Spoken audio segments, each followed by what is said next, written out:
নামো বুদ্ধাই।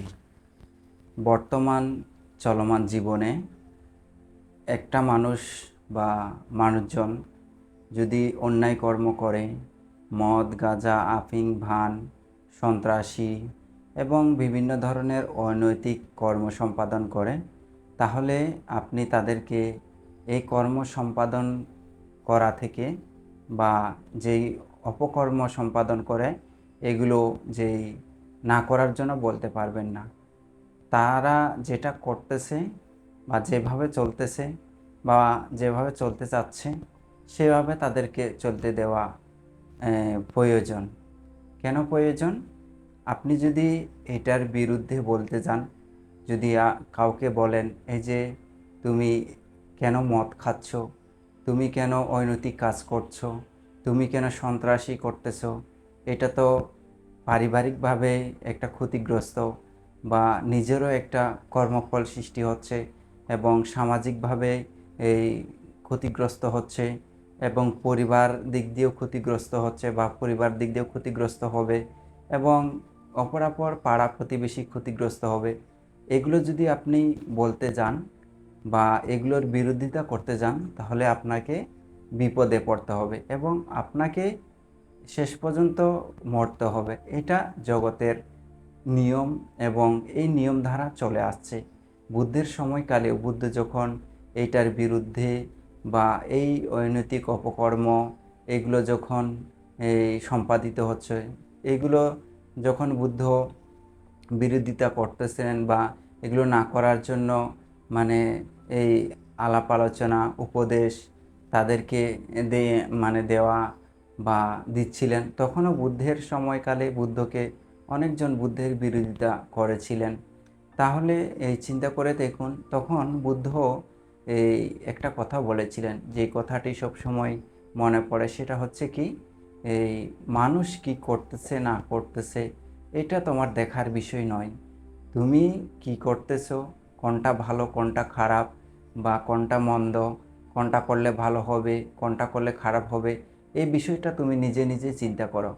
মানুষ ভালো করতেছে নাকি খারাপ করতেছে সেটা তুমি বলতে যেও না। যদি তুমি বলতে যাও তাহলে তোমার শত্রুতা বৃদ্ধি হবে এবং তুমি বিপদে পড়বে, তুমি কষ্টে পড়বে, তোমার সঙ্গে কেউ সঙ্গ দিবে না। কারণ বর্তমান এই যুগটা চলে এসেছে। সুতরাং আপনি দেখতেছেন একটা সমাজে যখন বিভিন্ন ধর্মের অপকর্ম সম্পাদিত হচ্ছে, সন্ত্রাসীবাদ, অনৈতিক কর্ম ইত্যাদি, এছাড়া অনেক ধরনের অপকর্ম সম্পাদিত হচ্ছে, তখন আপনি যদি সেই মানুষদেরকে বলেন এই কর্মটা তুমি করিও না, জোরালোভাবে তাদের বিরোধিতা করেন, এই কর্মটা তুমি কেন করতেছো, এটা করবে না, তখন তাদের যেই ঐক্যজোট আছে, সেই ঐক্যজোট বা তাদের যেই এই মানে মানুষ আছে যারা এই নেশাগ্রস্ত বিভিন্ন অপকর্মের সঙ্গে জড়িত, তারা একত্রিত হয়ে আপনাকে আক্রমণ করবে বা আপনাকে বিপদের মুখে ঠেলে দিবে, এমনকি আপনাকে শেষ পর্যন্ত জীবনটাকেও তারা কেড়ে নেবে। এইভাবে চলতেছে। সুতরাং আপনি যদি চিন্তা করেন তারা তাদের মতো আছে, তারা ভালো করতেছে নাকি খারাপ করতেছে এটা আমার দেখার বিষয় না, এটা তাদের দেখার বিষয়। তারা ভালো করলে তাদের ভালো, খারাপ করলেও তাদের ভালো। তার মানে কি, তাদের কর্ম তারাই সৃষ্টি করতেছে। এই বিষয়টা যদি আপনি নিজে নিজে চিন্তা করেন, মানুষ কি করতেছে না করতেছে এগুলো না দেখে নিজেকেই নিজে পরিশুদ্ধতা চিন্তা করেন, তখন আপনার কাছে কোনো বিপদ আসবে না, আপনাকে কেউ কখনো আঘাত করতে চাইবে না, আপনার কোনো শত্রুতাও থাকবে না। কিন্তু একটা জিনিস সবসময় এই এই যেটা মনে হয় বা চিন্তা করি, এই যে যারা অন্যায় করে এবং যারা অন্যায়কে প্রশ্রয় দেয় তারাও সমান দোষী হয়ে যায়। সুতরাং আপনি যে একটা অন্যায় কর্ম দেখতেছেন, এই অন্যায় কর্মটা দেখে যখন প্রতিবাদ করবেন না, তাহলে আপনিও সমান দোষী, দোষে দোষী হচ্ছেন। সুতরাং এই দোষটাকে যখন আপনি ধরিয়ে দিতে যাবেন, এই দোষটাকে নিয়ে যখন কথা বলবেন, তখন আপনার বিরুদ্ধে আপনার এই পিছনে অনেক মানুষ লেগে যাবে। কারণ বর্তমান যুগটাই এমন, 95 এমনকি 99% মানুষই বিভিন্ন ধরনের অপকর্মের মধ্যে জড়িয়ে আছে, বিভিন্ন অনৈতিক কর্মে জড়িয়ে আছে, বিভিন্ন এই চোর ডাকাত থেকে শুরু করে চুরি চামারি অন্যায় কর্মে সেটা তারা মানে নিজের মধ্যে পোষে রেখে আছে। সুতরাং এইটার বিরুদ্ধে যখন আপনি কাজ করতে যাবেন তখন আপনাকে অবশ্যই কী করতে হবে, মানে বিপদের মুখে পড়তে হবে, আপনাকে কষ্টে জীবনযাপন করতে হবে, আপনাকে ভয়ে ভয়ে জীবনযাপন করতে হবে। কখন আপনাকে কি করে এটা আপনাকে মানে তারা করবে। সুতরাং এই বিষয়গুলো আপনি যদি চিন্তা করেন বা আপনি ভাবেন তাহলে মানে বুঝতে পারবেন এটা আসলে মানে কীরকম একটা কর্ম। এই যে আমরা চিন্তা করি বা নিজেরাই যখন চিন্তা করি আসলে একটা মানুষ একটা অন্যায় কর্ম সম্পাদন করতেছে, তাহলে এই অন্যায় কর্মটাকে দেখে তাকে আমরা কি করি, বারণ করি, তুমি এই অন্যায় কর্মটা করিও না।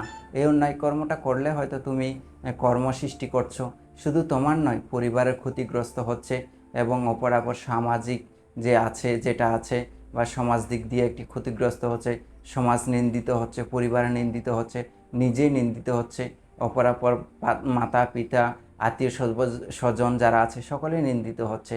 এটা যখন আপনি প্রতিবাদ করতে যাবেন তখন আপনি মানে তাদের কাছে একটা শত্রু হয়ে যাবেন এবং আপনি তাদের চোখে একজন মানে বিষক্রিয়ার মতো হয়ে যাবেন।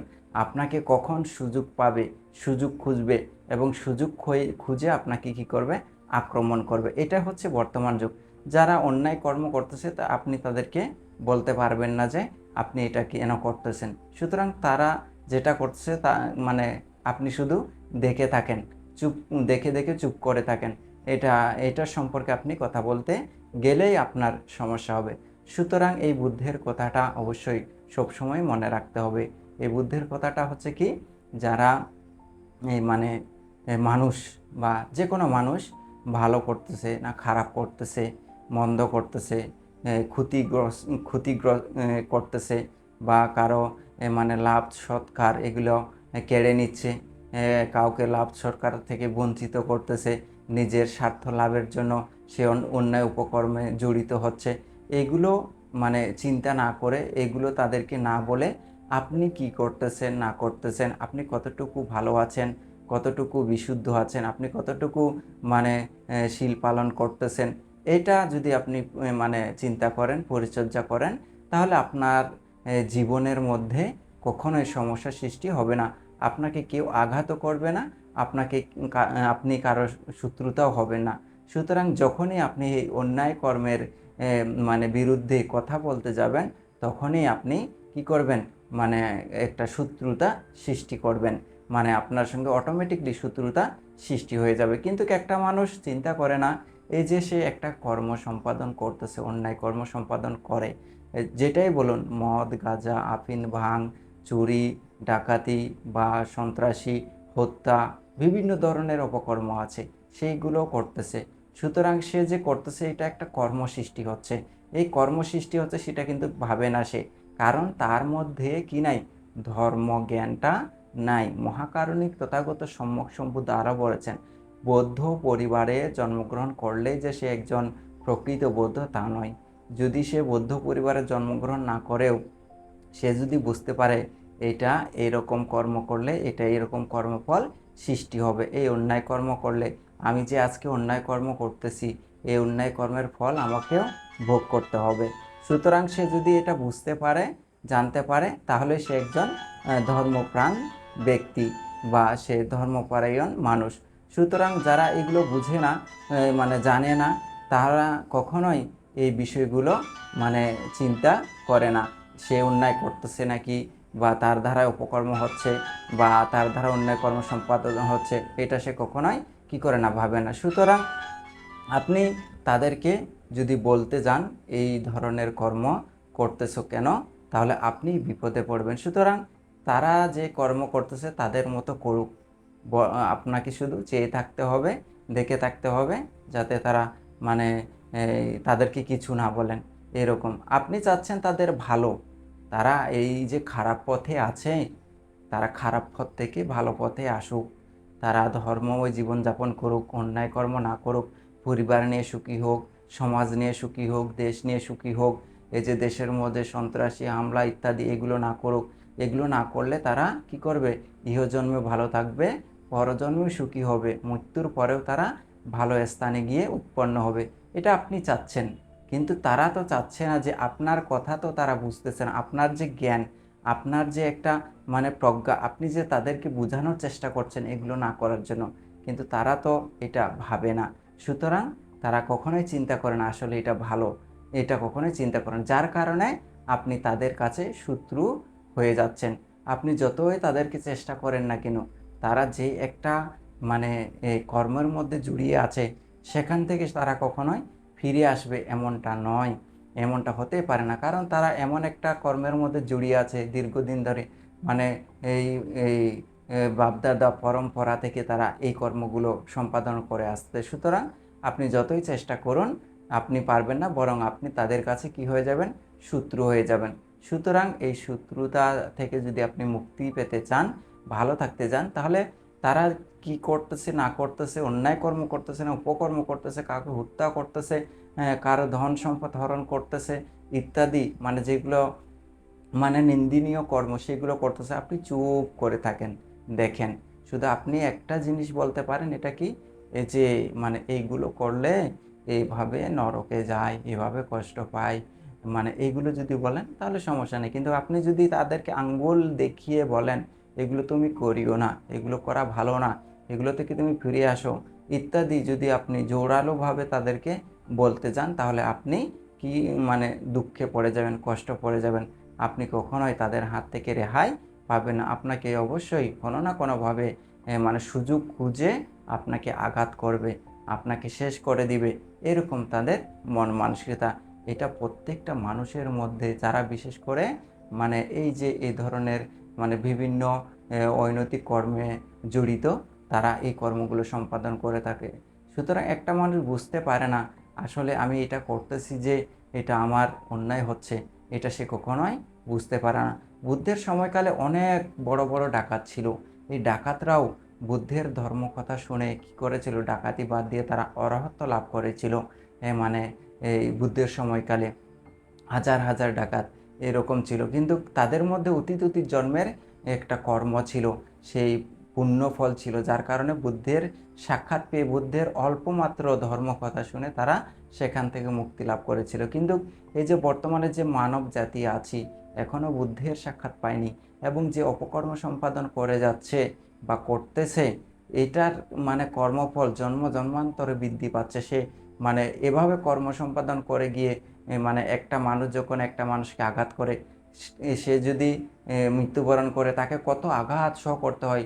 আজকে আমাকে আঘাত করতেছে বা আপনাকে আঘাত করতেছে, অন্য মানুষকে আঘাত করতেছে, কিন্তু সে বুঝতে পারতেছে না তার জন্মান্তর বৃদ্ধি পাচ্ছে। সুতরাং সে যেখানেই জন্মগ্রহণ করুক না কেন, সে তির্যক বা বিভিন্ন প্রাণী হয়ে জন্মগ্রহণ করুক না কেন, তাকে সেখানেই কষ্ট ভোগ করতে হবে, দুঃখ ভোগ করতে হবে, কিন্তু সেটা সেই ব্যক্তি বুঝতেছে না, কারণ তার মধ্যে সেই জ্ঞানটা নেই। অতীত জন্মে সে সেই জ্ঞান উৎপন্ন করেনি, সেই জ্ঞান আহরণ করেনি, বা সেই ধর্ম চিন্তা উৎপন্ন করেনি। অতীত জন্মে সে সেই উপকর্ম করে আসছে, এখনও করছে, ভবিষ্যতেও করবে, এবং ভবিষ্যতেও সে যখন পরজন্মে যাবে, সে যেখানে জন্মগ্রহণ করুক না কেন, তাকে সেভাবে কষ্ট পেতে হবে, দুঃখ পেতে হবে, কিন্তু এই বিষয়টা তার মধ্যে উৎপন্ন হচ্ছে না, কারণ অতীত জন্মের একটা পারামি নেই, যার কারণে সে এই কর্মের মধ্যে জড়িয়ে বিভিন্ন ধরনের অপকর্ম সম্পাদন করে যাচ্ছে। সুতরাং যাদের মধ্যে জ্ঞান আছে, প্রজ্ঞা আছে, বুদ্ধি আছে, বিবেক আছে, যাদের মধ্যে ধর্মজ্ঞান আছে, তারাই কি করে ধর্মময় জীবনযাপন করে, সুন্দর একটা পরিবার সৃষ্টি করে, সমাজ সৃষ্টি করে, বন্ধু সৃষ্টি করে, বান্ধব সৃষ্টি করে, ঐক্যতাময় জীবনযাপন করে, তারা সুন্দর একটা পথ সৃষ্টি করে থাকে। সুতরাং সবার মধ্যে জ্ঞানের উদয় হোক, এই কথাগুলো বলার একটি কারণ হচ্ছে, এই যে আমরা দেখতেছি বিভিন্ন ধরনের হত্যা, সন্ত্রাসীবাদ, বিভিন্ন ধরনের কর্ম সম্পাদিত হচ্ছে। এই বিষয়গুলো আসলে একটা চিন্তার বিষয়। একদম শুকনোভাবে যদি আমরা চিন্তা করি, আসলে আমরা কর্মফল সৃষ্টি করছি, আমরা এটার দ্বারাই অন্যায় কর্ম সৃষ্টি করছি। আমাদেরকে এভাবে জন্মান্তরে কর্মফল ভোগ করতে হবে, এটা আমরা কখনোই ভাবি না, যার কারণে এই কর্মগুলো সম্পাদন করি। সুতরাং সবার মধ্যে জ্ঞানের উদয় হোক, সবাই সুস্থ থাকুক, ভালো থাকুক, কাউকে মানে আঘাত করে কথা বলতেছি তা নয়। এটা একটা আলোচনা বা এটা একটা মানে ধর্মীয় জ্ঞান বা একটা মানে জ্ঞান উৎপন্ন করার মাধ্যম বা প্রজ্ঞা উৎপন্ন করার মাধ্যম। সুতরাং এই কথাগুলো যারা ভিউয়ার্স আছেন শ্রবণ করবেন, আপনারা বুঝার চেষ্টা করবেন। বুঝলে আপনাদেরই ভালো, আমাদেরই ভালো, সকলেরই ভালো। জগতের সকল প্রাণী সুখী হোক, সবাই ভালো থাকুক, সুস্থ থাকুক, একে অপরের পরিপূরক হয়ে সুন্দর জীবনযাপন গঠন করুক, এই কামনায় জগতের সকল প্রাণী জ্ঞানী হোক। নমো বুদ্ধায়।